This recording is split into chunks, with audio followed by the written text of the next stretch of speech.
Alright, post league wrap up, and yeah, I forgot to mention, but yeah, if you guys like this content, please hit that like button. You know, I mean, I never in a million years would have thought I'd get to 1,000 subscribers, but hey, hitting that like button, every little bit helps, and you know, of course, subscribe too if you like my videos. But yeah, I'm trying to get in the habit of saying that at first, at the beginning of the videos more. But anyway, all right, so let's uh, let's discuss a little bit. So, okay, first thing right off the bat, I'm going to make this change right now. And obviously, the temples were not as bad as, you know, one might think. And you know what, actually, I mean, Shinka's got to be basically like a free roll, right? I mean, there's probably some situations where maybe this turns on Field of Ruin, or... But, you know, I mean, some games are not going to have Blood Moon, and some games, you know, like right there, obviously we wanted them to block with Obosh because we had the blowout. But there are some situations where giving Obosh first strike against like flash-gen creatures, or just like, you know, you can enable attacks with Obosh. I don't know. This is probably too gimmicky, but I mean, Shinka's got to be pretty free, and we've always got access to a legendary creature here on the board. So I mean, right? Like, I don't know. Maybe I'm mistaken here, but at least we'll try Shinka for a while until Shinka really starts revealing some type of obvious deficiency. We're gonna probably be on it. I'm not gonna lie, folks. Actually, there's a little bit of an aesthetic thing. Like, if I'm playing 16 mountains, then I'm much more likely to think, hey, Shinka, because I kind of like 15. It's a nice, I guess, prime number. No, it's not a prime number, but it's a nice. I don't know. It's just a nice number that's. I don't know what to say. It's a number that's pleasing to the eye for some reason. Whereas, for example, 11 just feels a little too asymmetrical. Although I guess it's 1/1. Well, 11 ain't that bad. I guess 11's cool in my book. I don't know. For some reason, I'm a little. I said 11's cool, but okay. Anyway, that's neither here nor there. Um, yeah. So, what do we think of the deck? So first of all, I just made this swap right off the bat. The temples were not useless, but man, it's just disheartening thinking that maybe we could have got the 5-0 if we weren't screwed off of a turn 3 moon effect in game 2 against Green Tron. Um, the 20 lands did feel a little iffy, and the temples did help a few times, arguably hit our land drop sooner. But the one time they did that, at least the one time, I mean, maybe there was more that I'm missing, but where we sent the Pyrite Spellbomb to the bottom, like that arguably saved us 2 mana, but the Pyrite Spellbomb still would have dug us toward our third land drop, if I'm not mistaken. So there is that, but yeah, I don't know. Maybe I'm mistaken, but I think also with Ragavan, and also with, like I said, with Hammer being a good late game, then maybe we don't need the filter as much. Plus against humans, it arguably was a mistake to send the Flame Slash to the bottom. You know, so like sometimes in the dark you don't know what to put on the top or the bottom, and sometimes you make a mistake. Anyway, at the very least, Mountains is always going to be a more resilient, harder to hate out, like not as exposed to Fulminator Mage if anybody plays it anymore, or other like non-basic land hate type cards. And it's always comes into play untapped. So anyway,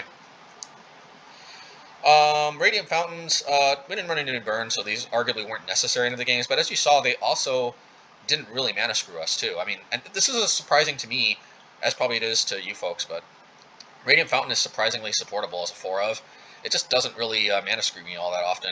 Also, it helps that I can play Pyrite Spellbomb off of it, but I can also play the colorless for Bonecrusher Giant, Hammer Bogardan, its buyback, Season Pyromancer, the one, you know, and also Blood Moon color fixes it. I mean, I don't know. Anyway, so obviously, the main reason we're here is Ragavan, and yeah, Ragavan was pretty solid. I'm actually really surprised. This league actually made a better showing for Ragavan than I thought it would be. I thought, you know, because really, like, I think in one of my last leagues, one of my test leagues, the highlight was it enabled turn 3 Blood Moon against against an Amulet Titan deck once, which probably won me the game because it might have been just one turn too late without it. It's hard to know for sure, but based on the lands my opponent was playing afterwards, and I think a Dryad that also came out. I don't know. I can't remember the whole sequence. I don't remember the whole sequence, but just something about it made me think that they may have actually been able to play a Titan the next turn, which probably would have been too late. So kudos to Ragavan there, and also I didn't snag anybody's Season Pyromancer off the top, which that's still probably going to be the highlight. and that happened, I think, in the first test league. I was like, ooh, wow, you know. But then immediately I started dying on site. Well, I shouldn't say, actually, I got the order wrong. I think that happened on the last match of my first test league I played. Anyway, but yeah, I mostly only ever played its dash ability, you know, played it with its dash ability, but I mean, like you can see, I mean, the thing is when you can dash in with the monkey, that makes it so much stronger in the late game, because their guard's down. Nobody's expecting a hasty monkey to come out of nowhere and start stealing their stuff, you know? I mean, how many times does that happen to you in your life, you know? You're just minding your own business, and then like a hasty monkey that's like really fast just comes out of nowhere, and then just steals something and then runs away. I mean, who can blame that? That's not something that really happens that often, but anyway, look, I don't know what else I can say about Ragavan. I don't know that we necessarily enabled a turn 3 Blood Moon. Maybe we did. Maybe I'm just forgetting that. That's obviously living the dream. And especially when we got Magus also, that's... Oh, yeah, I think we did against frickin'... Yeah, we did against Green-White Heliod. That was nice. That may have even won the game there, too, actually. Hey, you know, anything that improves our odds against Heliod, you know, that I'll take. Needless to say, I think Ragavan seems to be the real deal, as you guys could see. It's a strong play on turn 1. Sometimes an even stronger play if you just hold on to it and just, you know, give them the hasty monkey dash, you know, surprise them out of nowhere. Yeah, you know, I mean, so I don't know. I've already said a lot about Ragavan, and I will say it's maybe just one iota, one tiniest of tiny, one quark, you know, like supposedly the smallest quantum item in the, I mean, you know, particle in the known universe. Maybe like one quark less good than I was thinking, simply because I guess it's just dying one quark a little bit more often than I was expecting, but I was fully expecting it to die. You know what, actually I take that back. Maybe it's one quark better than I was expecting, because actually that dash ability, I mean, I said dash was underrated, but I wasn't expecting like a one league me mostly. Basically, other than that time I played turn 3 Magus, I think I mostly was dashing, basically. So maybe it's actually just maybe it's one like atom, a little bit higher small particle than a quark. But I think it's, what is it, quark, and then protons, neutrons, electrons, and then molecules, and then atoms. Oh no, sorry, then atoms and molecules, because molecules are clusters of atoms. Anyway, so maybe one atom. We'll skip the subatomic particles. You know, better than expected. Yeah, no more to say about Ragavan other than that. It's good. Card's good. Is it card worth the insane amount of money that they're asking for it right now? Probably not. I don't know, man. This card is so good in this deck, though. Like, it's not this. Maybe it is, actually. I keep going back and forth. I mean, this card, I was expecting this card to kind of like make our deck go nuts. And I guess if I'm consistently 4-1-ing, I mean, that's kind of nuts. Yeah, I don't know. Card's good. I mean, is it worth like whatever they're charging right now? Like, I don't know, but that's a decision you're gonna have to make. Maybe if you're interested in playing this deck, maybe wait a little bit to see if this comes down. I had to try it out, though. I just had to. Card's good. Hammer of Bogardan. So, you know, most of the time, not gonna lie, like Chain Lightning would have been better, but of course Wizards didn't give us Chain Lightning. Ugh. Why no Chain Lightning? Anyway, and here's the thing. Think about it, folks. Like, see, this is the problem. Outside of Chain Lightning, what options do we have in an Obosh damage for 3 damage? I mean, we can't even play Volcanic Hammer if we wanted to. Maybe bad example, like you know, Searing Spear, or even like Incinerate are better than those. But if we want another 3 damage burn spell, I think basically Flame Slash and Lightning Bolt are it. I mean, other than like Madcap Melee or whatever, Redcap Melee, or some of these like conditional removal spells. I don't even think Strafe is modern legal. Let's find out. Strafe. Not that we'd play this card in a world full of Prowess, but this was a card I remember from Legacy that I always had my eye on. Nope, they didn't reprint it. And again, I don't think you can justify playing a non-red creature. Removal spell in Modern with all the Prowess creatures running around. Let me just make sure. Chain, Lightning.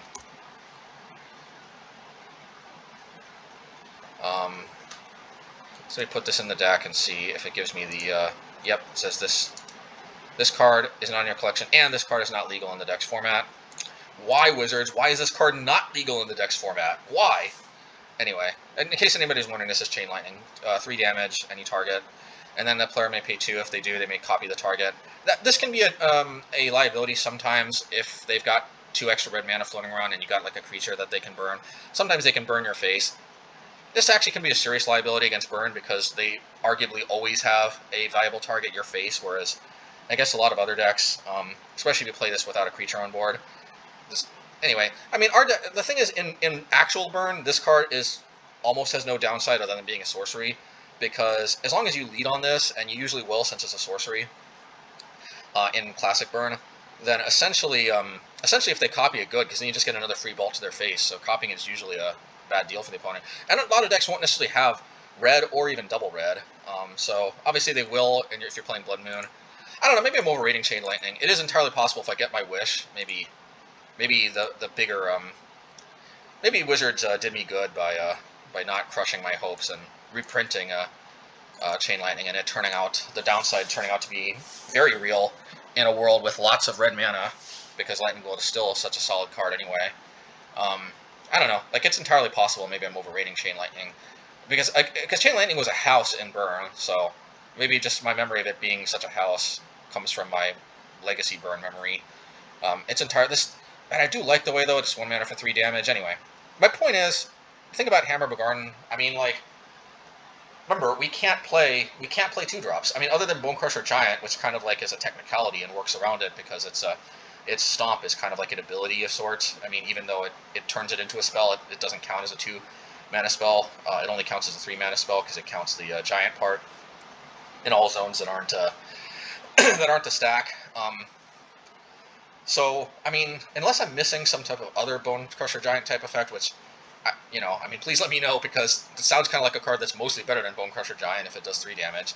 I mean, I guess if it only dealt damage to a creature, and I guess if the creature itself costed like 8 mana or something, I mean, I could think of definitely cards that can deal 3 damage to a creature for 2, but also give you like a worse creature or something worse. But anyway, if you guys know of some way to get around the 2 mana restriction that I don't, let me know.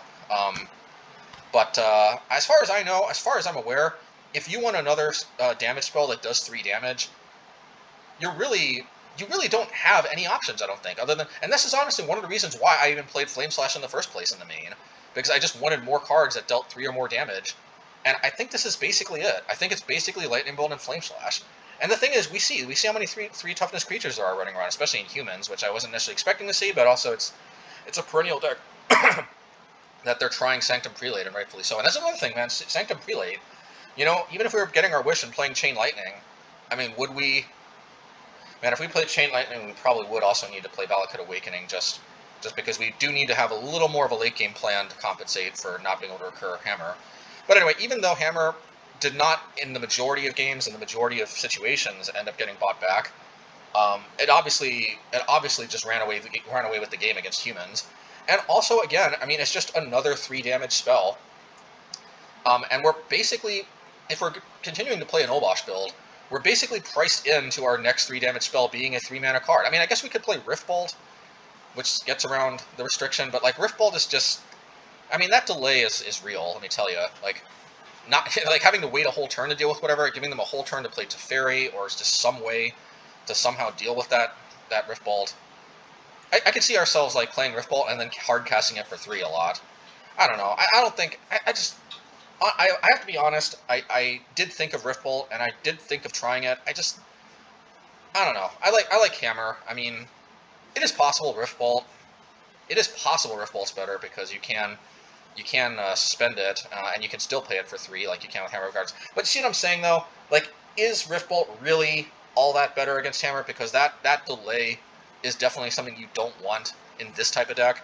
Obviously in Burn it doesn't matter, but obviously in this deck our Burn spells go to the creatures the majority of the time and not to the face. By the way, if you're ever wondering how to tell the difference in a red deck wins deck and a Burn deck, that's basically your answer. Burn decks, the vast majority of the time the Burn spells go to the face. Red deck wins, the Burn spells the vast majority of the time go to the creatures. That's essentially most of the distinction you'll ever need to know. But yeah, so in a red deck wins type deck, I just don't really see.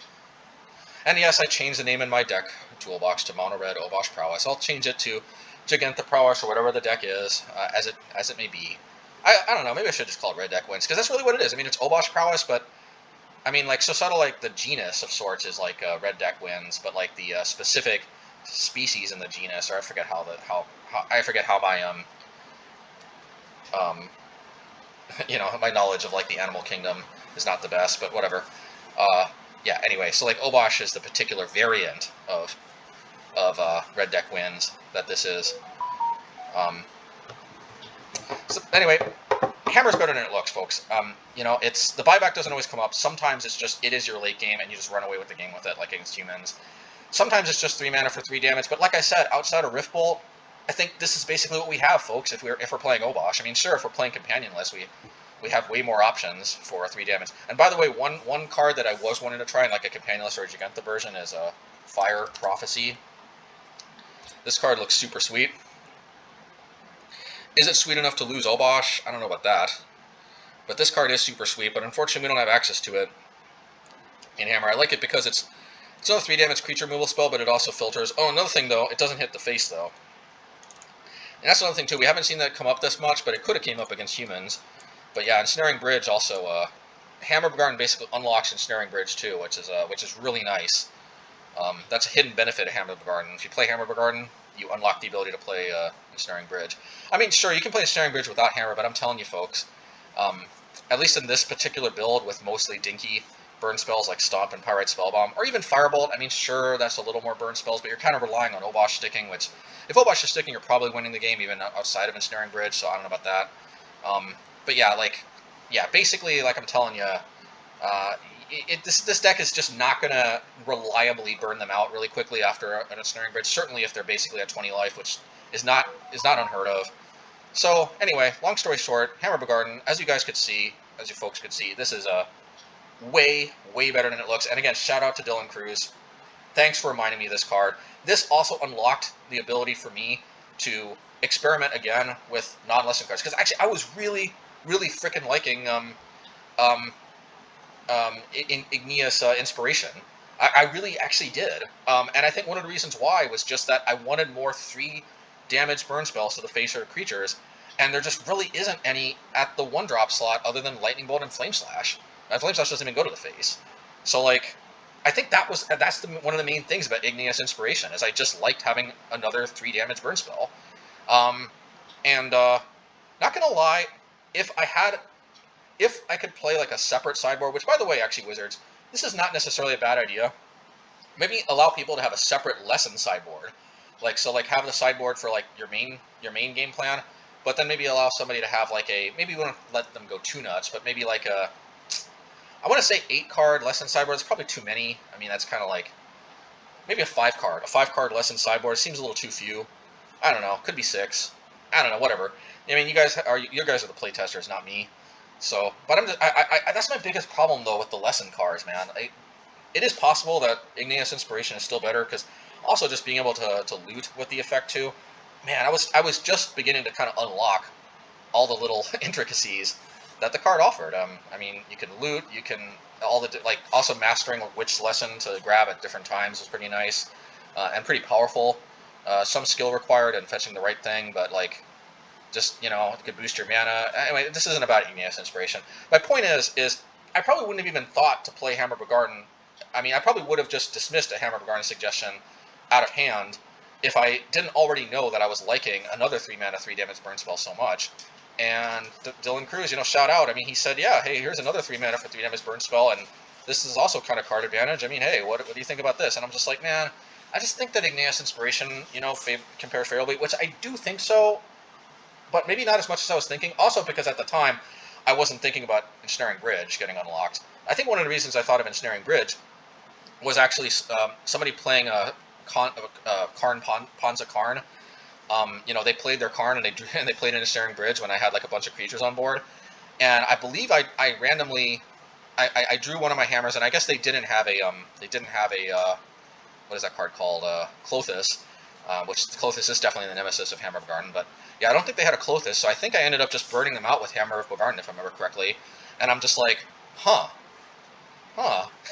you know, maybe we can use Ensnaring Bridge, and I think they even ended up playing multiple Gargaroths, like those 6/6 creatures that draw a card or gain life or play 3/3 beasts whenever they attack.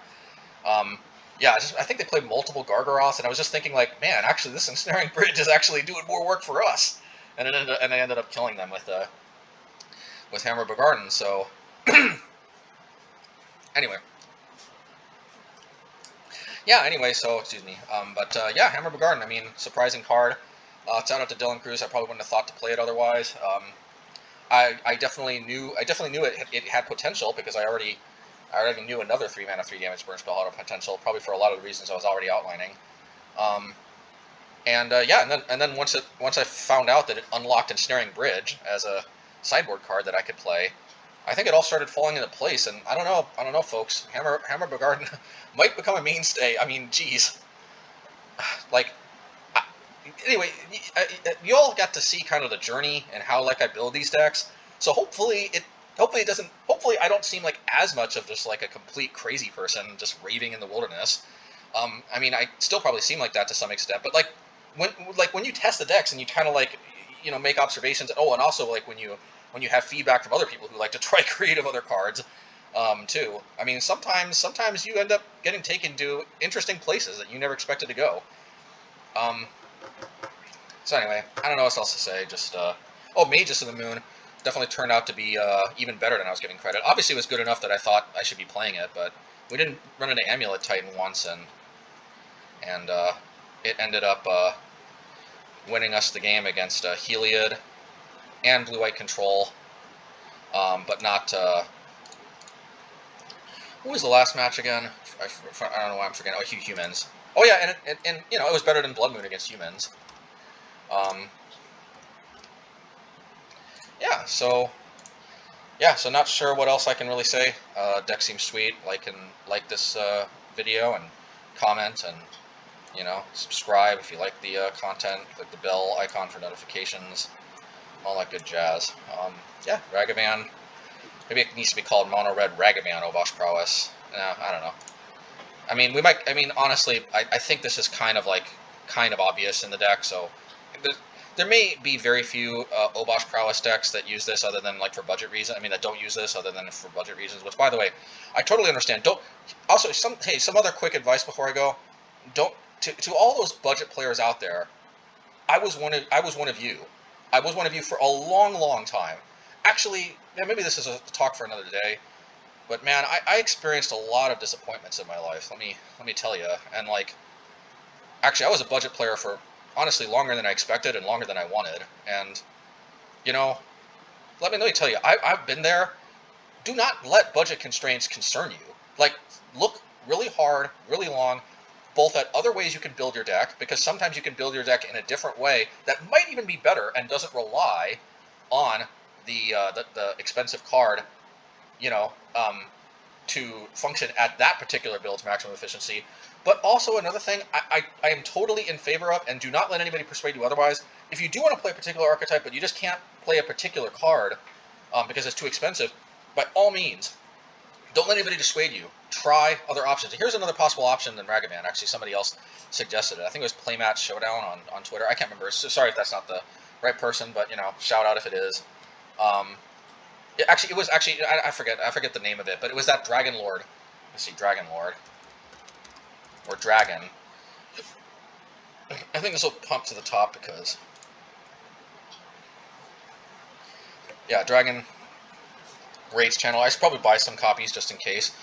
I actually think that this card is actually a very suitable replacement for Ragavan.